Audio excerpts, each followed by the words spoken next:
Good evening and welcome to this special edition of Doctors on Call.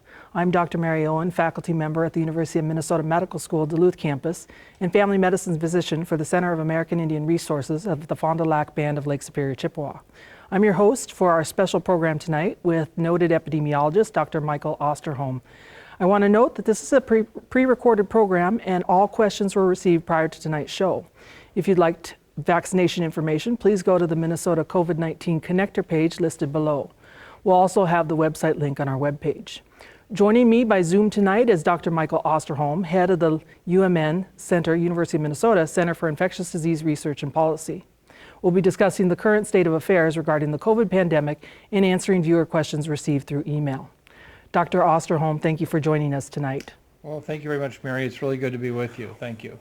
What's your current assessment of where the COVID pandemic stands right now? Indicators show a reduction in the number of infections and hospitalized in Minnesota. Will this current trend continue? Well, I think it's really the tale of two cities right now. One is we surely are watching the case numbers dropped and drop precipitously from their peak that we experienced in early January. Right now we're seeing nationally cases going from 280,000 per day reported to now down to 80,000 per day reported. I would just add a caveat to that back earlier in the year when we were first dealing with this pandemic back in April and July, at that time 30,000 or even 70,000 cases was considered a house on fire kind of moment. So think about from that standpoint where we're at today. But the real question is, with ongoing vaccination occurring in our communities and the fact that these case numbers are dropping so much, does this mean we're kind of over the pandemic? And this is where the other city, the tale of the other city comes in, and that we're all very, very concerned about the evolution of this, what we call B117 variant, a virus that's mutated that has a much higher level of transmission as well as causing more serious disease. This virus, which originated in the United Kingdom, has now spread through large parts of Europe, into the Middle East. It's caused a very, very substantial increase in cases in those areas. Many of the countries, such as England, Ireland, Denmark, have been on lockdown literally since Christmas time. And that is a harbinger, we think, of the things to come. We're actually seeing in the United States right now quite widespread transmission of B117, at least in 44 states, and it looks like it probably is in all 50 states, just our inadequate testing capacity.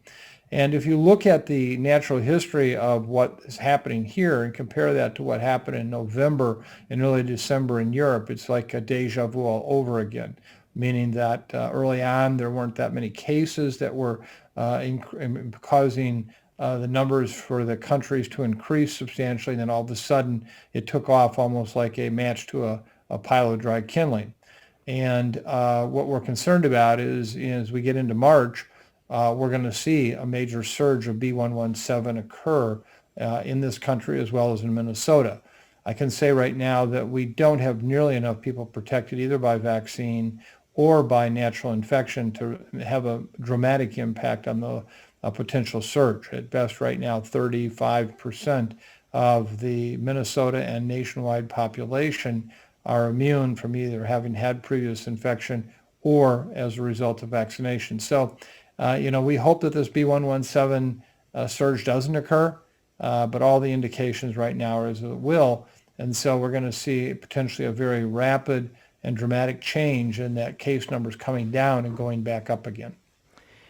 You've been talking about this on national television and NPR, including NPR recently. How do you feel that the federal response is to your message? I know that you are in contact with the Biden administration. Yeah. Are they listening to this notice about the tsunami coming and us partying on the beach right now, or where are we at?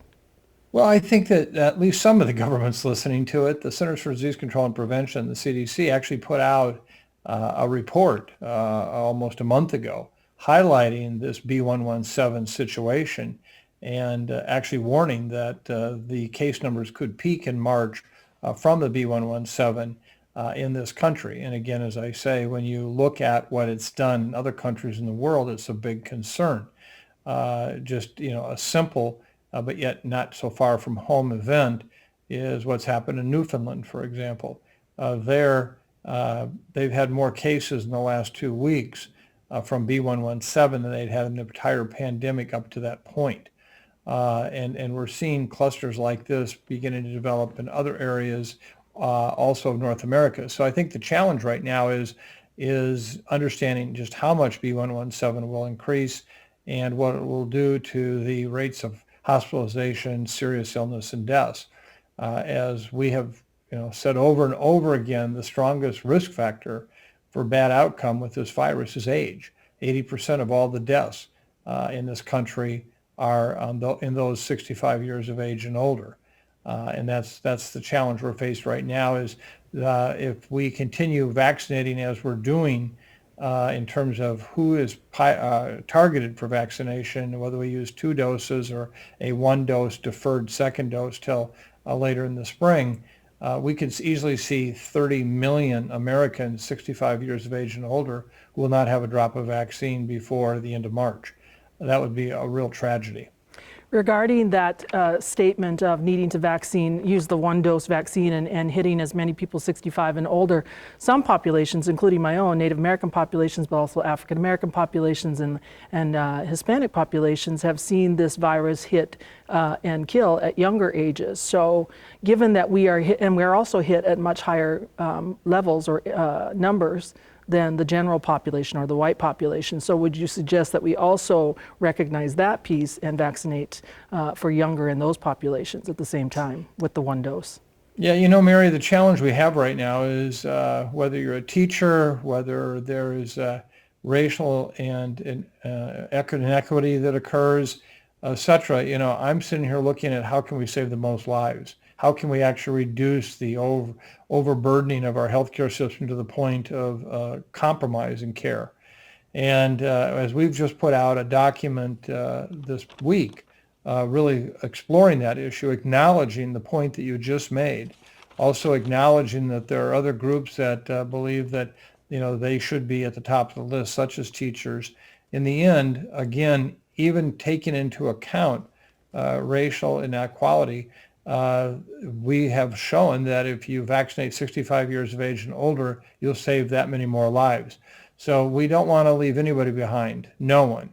But the choice of continue to do what we do and seeing a big increase in cases, and we demonstrate that in our papers. I hope people go to our website and look at that. And it does include experts from around the country, a number of people, not just individuals from our center. So I hear you, and you're absolutely correct in your assessment. But when we look at the actual population challenges we have, using a 65 years of age and older prioritization right now would save the most lives. Okay, thank you for that.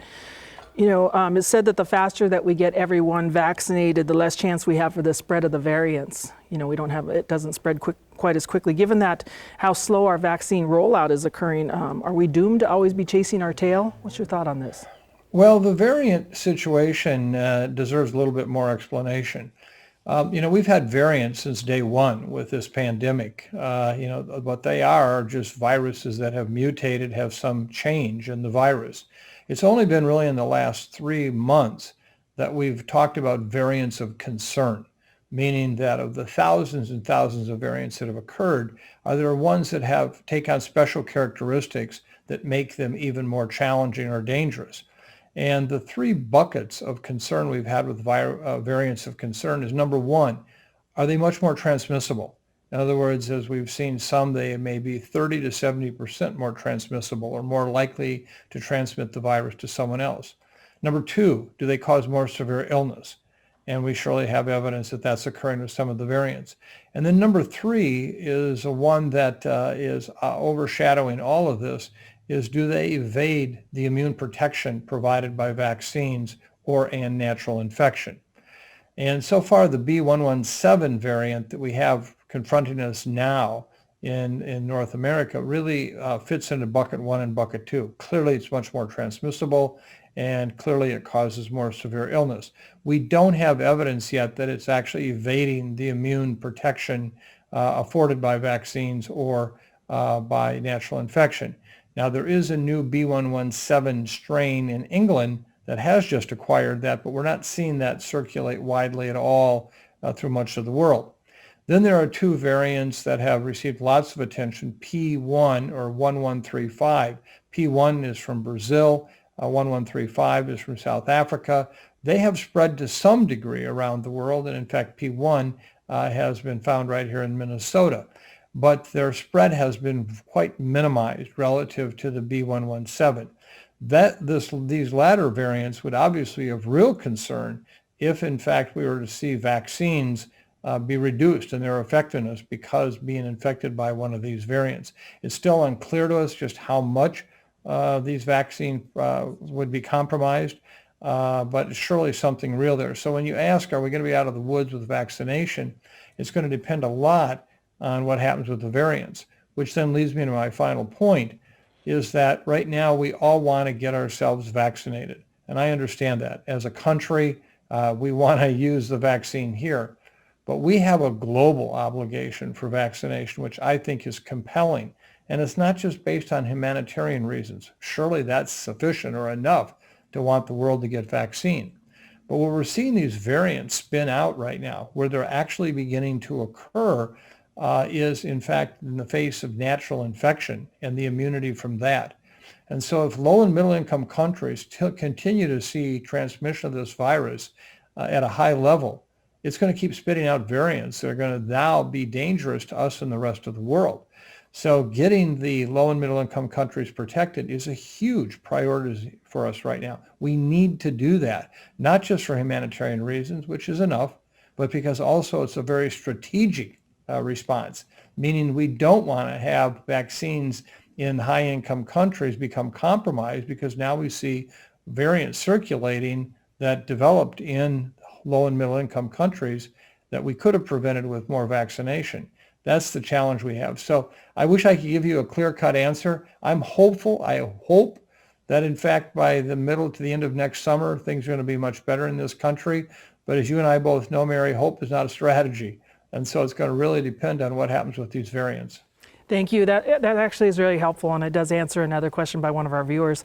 But another question from a viewer is, you've talked about how we know about these variants, but our audience wants to know, how fast can scientists discover when there's a new strain of coronavirus, and how are our governments communicating with one another about these things? Well, we can actually discover them quite quickly if we have in place the laboratory testing to do what we call sequencing, actually determining the genes of that particular virus. And so in the United States, we're catching up behind. Just a month ago, we were 42nd in the world as a country goes in terms of the number of isolates we were sequencing compared to what was occurring in our population. And so we need much better information. We have been, in a sense, flying blind for the past months with this issue. Now, the new administration has made this a priority. They're allocating resources. They put CDC in charge of trying to enhance this. So this will be very, very helpful. But the point being here is that even if we find that these variants are circulating in our communities, it doesn't really change what we do beyond trying to get people vaccinated, beyond trying to keep people limited in how they might share the virus in the community, meaning we just can't automatically go back to what once was 18 months ago. And so we're going to have to look carefully at that and determine if these variants should take off. What does that mean for us? Right now, if it's B117 and you've been vaccinated, one, even 2 doses, and your partner is and your friends are, I don't see any reason why you can't get together and live life like you did before the pandemic. Now, some will be critical of that and say, well, we don't have enough data yet to know if, in fact, one can be infectious asymptomatically, meaning having been vaccinated, getting reinfected and transmit. But if you really buy that that's the issue, then we're going to be like this forever, meaning we'll never, ever get rid of the mask. We'll never, ever be able to open up everything the way it once was. And I don't think Americans are going to live like that. I think that there's going to have to be some public health understanding and acceptance of just what is the risk, how much are we assuming once somebody is fully vaccinated, And, people are going to get back to living life again in a way that I think we have to understand what the risks are, but we can't stand in the way of saying, oh, until we get more data, everyone has to basically still go through all the kinds of issues of quarantine and not getting together, et cetera. I think that's going to be a real challenge. Okay, thanks. You answered in there a couple of other questions that people have about what they can do or when are they free after they get vaccinated, so that was helpful. A lot of people wonder about ibuprofen interfering just on the vaccine themselves, interfering with the vaccine. Have you heard anything on this? We've heard about you shouldn't take ibuprofen before vaccination, you shouldn't take ibuprofen after vaccination, and yet there are no formal recommendations against that. So, at this point, I surely wouldn't comment beyond saying that until the CDC or the FDA issues some kind of an alert suggesting that the immune response will be reduced because you're on ibuprofen, my sense is that that's not a problem and won't be, but we need to surely clarify that for the public. Okay. Another common question that people have is if they are immunocompromised. In particular, one person asked if they have a multiple low CD8 counts. Well, again, I surely can't give medical advice on a TV show here. You should contact your individual provider to learn about that. But being immune compromised, just as was stated, should not be a reason not to get vaccinated. And in fact, some would say it's even a greater reason why to get vaccinated. So at this point, contact your private physician, but don't assume because that's your status that you shouldn't get vaccinated. You may be someone who really needs it to address your immune deficiency. A lot of people wonder, they've had strong reactions to the flu vaccine in the past or to other vaccines in the past. Anything to control the response or the reaction to the vaccines? Well, these are very different vaccines, and we're at the point of possibly licensing another new technology vaccine in the days ahead. The two that are currently on the market, as you know, are messenger RNA vaccines that have had their own series of reactions after the vaccination process. And by reactions, I'm talking about more the kind that occur hours afterwards. We have fever, chills, muscle aches, but improved dramatically with usually 24 hours. So, to me, I would say, this is surely a possibility that you can get a reaction. Many people find it a badge of approval when they have some symptoms because it says the vaccine's working. It's doing its job. Now, the new vaccine, an adenovirus vaccine, we'll have to see just how they work out, what that means. Also, we have vaccines now being made out of cell culture environments with insect cells, and so we'll see how they work. But the one thing that's clear is that on the messenger RNA vaccines, at least, the rate of severe reactions is very low, less than in the area of 1 per million population. And so, and all of these are ones that resolve quickly, particularly with epinephrine.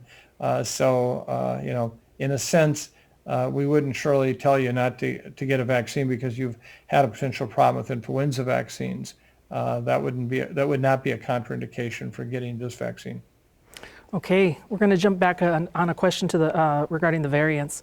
The incipient national surveillance system, which tracks genome sequencing and coronavirus sampling, is critical. The data it produces is used to identify and track the new spread of variants. What are your thoughts about the importance of and current problems in building a national genome sequencing database? Well, we're a day late and a dollar short. We should have been doing this all along so that we'd have the kind of information we need today. I'm confident that the private sector, the academic labs, and the public health labs, with leadership from CDC, will be building a very robust system over the days ahead. I wish it were done now, but it's very important. We do need it. We need to not be flying blind with regard to what viruses are impacting our communities. And all I can say is that it's coming. Stay tuned, and hopefully it'll be better every day. Anything you recommend that we as citizens can do to advocate this path? Well, I think the most important thing right now is to understand, it isn't over till it's over. And I fear a lot of people right now are making the assumption, because case numbers have come down, that in fact the pandemic is over. And I worry very much about loosening up society, which, as everyone else, I'm tired, I'm frustrated, angry about just what we have to go through day after day. You know, people who lose their jobs, they don't have a roof over their head anymore. They're hungry. 1/5 of all families in this country right now are in a food shortage situation. So all that's there. We want to move on so badly. Oh, we do. But I worry that this next wave that could be coming with B117 could be very dramatic. And so what we have to do is help people understand that we're almost there, we hope. But we've got this last one to get through. By the time it ends, vaccine numbers will increase substantially, and then hopefully our vaccines will persist in being protective. We won't see the variant activity that compromises immune response to vaccine become the variant of real concern in all of our communities, but we don't know that yet. So I'm hopeful, but as I said earlier in this show, hope is not a strategy, but at the same time, we at least have a better understanding of who and what our enemy is today with this virus than we did 4 months ago. Great. A lot of people have questions about timelines. Someone says, I have a 12 and a 15-year-old, both have asthma. I have hopes to return them to school in the fall. What's the realistic expected time that our kids might be getting these vaccines? Any thoughts on that? You know, at this point, there are studies ongoing. As you know, kids are approved down to age 16 for one of the vaccines, 18 for the other. Studies are ongoing right now that would take that down to 10 years of age and roughly there. And then I think additional studies will be conducted very quickly in those younger than 10. Once that all happens, I think these vaccines can be approved quite quickly. I can't say that by next fall they'll be approved, but we're hopeful that that might be the case. That surely would make a lot of people feel a lot better. I, for one, as I have 5 young grandchildren, and I can't wait to have them be able to get vaccinated and be protected. Yes, I think regarding the grandchildren, yeah. I think all of us are just waiting to be able to be in touch with one another, to support one another that way. It almost feels like we're in an age similar to the pre-antibiotics age. This unknown, and even though we do have treatment, so where do you see us in the future? We don't know where these variants are going. We don't know how much control we'll have them. Where do you see us next year, for instance? Well, it's going to be all about the variants. I've told people I feel like I'm back in the 1960s, and the song keeps humming in my head from The Fifth Dimension. For those few of you listening who are old enough to remember that song, it's the dawning of the age of Aquarius. Let the sun shine in, and that song goes, this is the dawning of the age of the variants. I hear that played over and over again. The variants are going to have such an important impact on what happens with this infection and what it does. So stay tuned. We just don't know yet. Thank you. I think we have time for another question. Is research being done into the possible genetic connections with more severe COVID-19 disease reactions and outcomes? And do the genetic components have an effect on the effectiveness of the vaccine as well? We surely have emerging evidence that our own immune response is a very important part of the illness that we see. And so from that perspective, yes, our immune response as based on our genetics is very important. Something as simple as long hauler's disease, that chronic condition that tends to occur after people have had it, is much, much more common in women than in men. Why does that happen? What are the correlates of protection of the vaccines, and how does that relate to age, gender, race, ethnicity, etc.?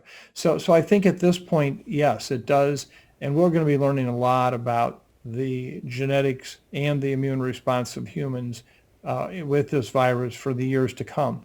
In some ways, it's almost like a new renaissance of study and efforts, much like we saw in the early to mid 1980s with HIV. Anyone who was in the area of medicine knows that as much as we studied HIV, we learned so much about the human immune response, and we're going through that very new learning experience right now.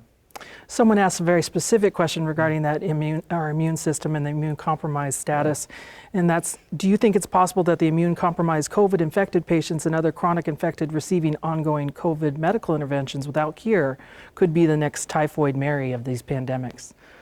It's possible, but I think at this point we're learning about them also and how to best treat them. We know that using the issue of immunotherapy is not likely to be helpful and may actually spur on the development of variants.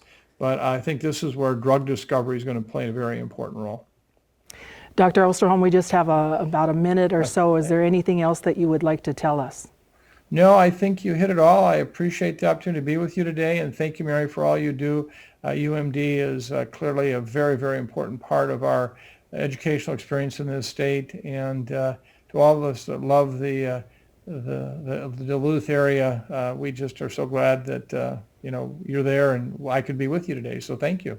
Well, thanks for your message, both on a local, state, regional, and national level. Thank you.